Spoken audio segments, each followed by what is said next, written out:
Night one after the Melbourne trip in the books. I had an amazing time at Colosseum. Night one, Croxton Band Room.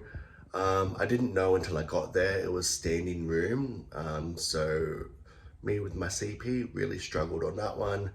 Had to lean against the barricade to make sure my legs didn't stop working. And I somehow got involved in the action. Adam Brooks versus Lex. There was a suicide dive. I was trying to record content for this vlog. I was trying to record the dive.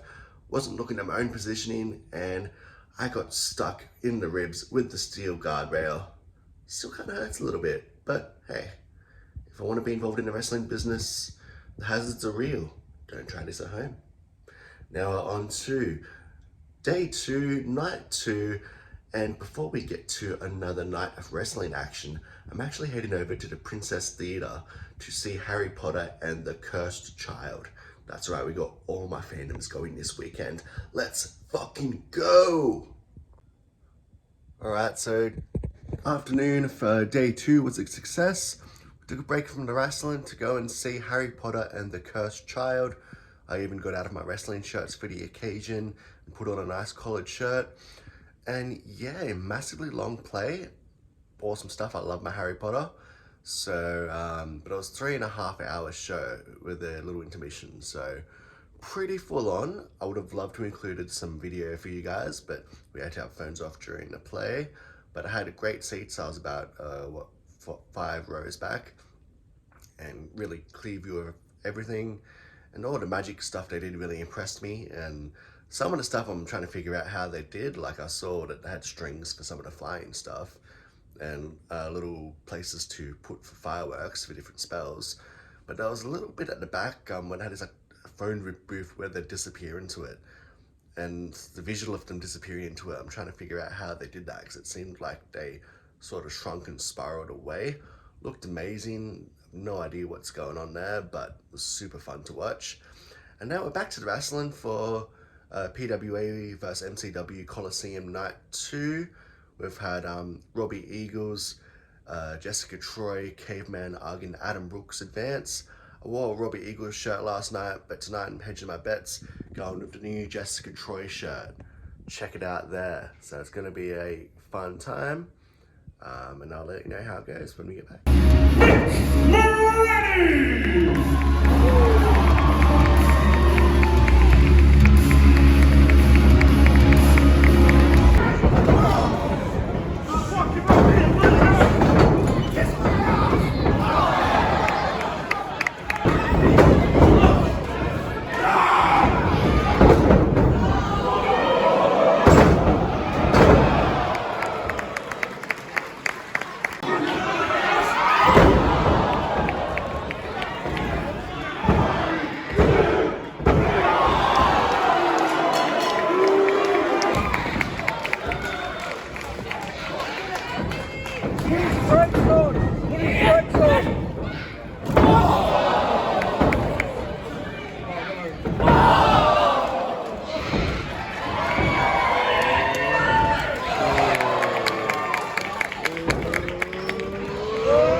Last day in Melbourne.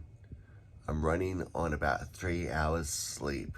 Had an amazing time, Colosseum night 2. My boy, the sniper of the skies, Robbie Eagles, won the 2022 Colosseum tournament. Love to see it. Wish it was just Troy, but if it couldn't be just Troy, glad that it's Robbie Eagles. Not feeling the brightest or bushiest. Andrew Rose, PWA commentator, invited me out for drinks after the show. We went from the Thornbury Theatre next door to the Thornbury Tap House. Had many drinks there, got well marinated, and then we went out to a club called Inflation. I was a bit worried about going to a club because, fuck me, I am old now and I haven't listened to any music beyond like the mid-2000s. But luckily for me, the entire night was filled with early 2000s jams, so I was in my element. But I'm going to try and have lots of water, really long shower. We've got one more day and we're heading to PAX. So we'll be following up on that more later in the day, hopefully with a little more pep in my step. Let's go.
So I've just jumped in the car, coming back from the airport and the trains and everything, and an amazing time was had.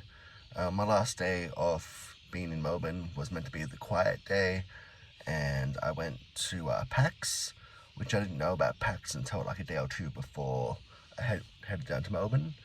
I follow Evie Dantes on Instagram, and she posted about being at PAX, so I'm like, oh, better check that out, you know. And my flight was already booked to be at 3 p.m, so you know, I was kind of stuck there. I got down around 10:30 to PAX, and I'd pre-bought my ticket, so I thought I'd be fine. But you had to pick up a badge in order to get entry, and the line to get the badge took about an hour to get in. And then by the time I got in, I needed to use the bathroom, and there was a huge line for that. It took another almost hour. And then, all in all, I had about an hour and a half of PAX, and then I had to head back to the hotel, get my bags, and head to the airport. So running against the clock, it's been a chaotic day, full of mishaps, doing it all extremely hungover, but I wouldn't trade it for the world. I've had an amazing weekend, and hope you guys enjoyed watching along with me. Till next time, take care. If you enjoyed the video, give it a like and subscribe.